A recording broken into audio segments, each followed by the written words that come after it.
PCB ने central contract की list share कर दी है। 30 प्लेयर्स को इस सेंट्रल कॉन्ट्रैक्ट के अंदर रखा गया है। इन 30 प्लेयर में कौन कौन से प्लेयर शामिल हैं, किस प्लेयर को प्रमोट किया गया है और किस प्लेयर को डिमोट किया गया है और इन प्लेयर्स की सैलरीज क्या होंगी, ये सब कुछ आज डिस्कस करेंगे हम इस वीडियो के अंदर। तो उससे पहले आप चैनल पर नए हैं तो इसको चैनल को जरूर सब्सक्राइब कर लें और अकाउंट को फॉलो करना ना भूलिएगा। तो इस कॉन्ट्रैक्ट लिस्ट की सबसे बड़ी हाईलाइट यह है कि हमारा कोई एक प्लेयर भी ए कैटेगरी के अंदर जगह नहीं बना सका। यानी कि पिछले साल हमारी इतनी परफॉर्मेंस बुरी रही है कि पीसीबी को लगता है कि एक प्लेयर भी इतना इस कैलिबर का नहीं है कि उसको ए कैटेगरी के अंदर रखा जाए। हालांकि आज तक ऐसा नहीं हुआ कि पीसीबी ने ए कैटेगरी के अंदर किसी प्लेयर को ना रखा गया हो। पीसीबी ने जो कैटेगरी शुरू की है वो बी से शुरू की है। 3 कैटेगरीज हैं, बी, सी और डी। तो तीनों कैटेगरीज के अंदर 10-10 प्लेयर्स को रखा गया है।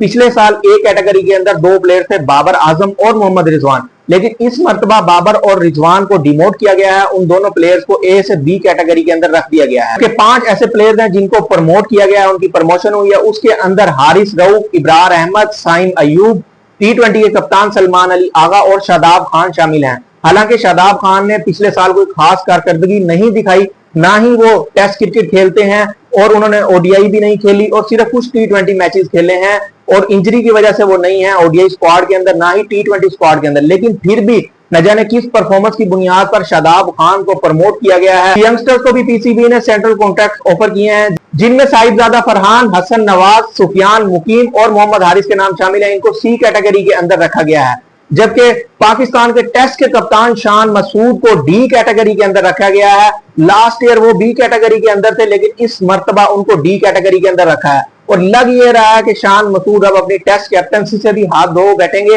क्योंकि पीसीबी उनकी परफॉर्मेंस से सेटिस्फाइड नजर नहीं आ रहा। इसलिए पीसीबी इन्होंने बी कैटेगरी से डायरेक्ट डी कैटेगरी के अंदर डिमोट कर दिया है।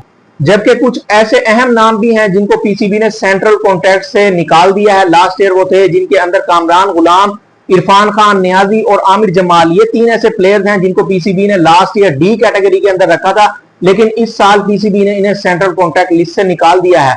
हालांकि कामरान गुलाम ने टेस्ट के अंदर भी सेंचुरी बनाई, ओडीआई के अंदर भी उन्होंने सेंचुरी बनाई, लेकिन उसके बावजूद भी कामरान गुलाम को सेंट्रल कॉन्ट्रैक्ट लिस्ट से निकाल दिया गया है। अब अगर इन प्लेयर्स की सैलरीज की बात की जाए, एनुअली इन प्लेयर्स को कितनी सैलरी मिलने जा रही है, तो जो बी कैटेगरी के अंदर प्लेयर्स हैं इनको एनुअली 5.4 करोड़ रुपीस पीसीबी पे करेगा और जो सी कैटेगरी के अंदर प्लेयर्स हैं उनको 3 करोड़ रुपए एनुअल मिलेंगे और आखिरी कैटेगरी डी कैटेगरी के अंदर जितने 10 प्लेयर्स हैं इनको 1.8 करोड़ रुपीस पाकिस्तानी जो है एनुअली मिलेंगे।